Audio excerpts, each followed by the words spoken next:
Hello दोस्तों, अस्सलाम वालेकुम। जुगनू न्यूज़ नेटवर्क में खुश आमदीद। दोस्तों, मौलाना तारक जमील साहब का बेटा गोली लगने से जाम बहक। मरूफ आलम दीन मौलाना तारक जमील के बेटे गोली लगने से जाम बहक हो गए हैं।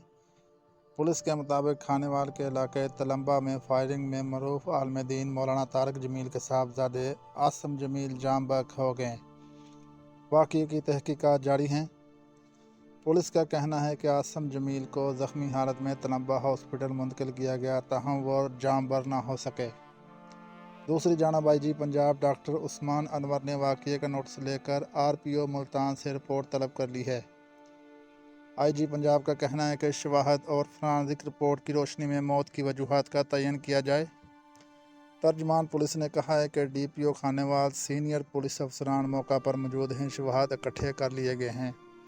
अलावा मौलाना तारक जमील ने अपने बेटे के इंतकाल की खबर की एक्स ट्विटर पर तस्दीक कर दी है।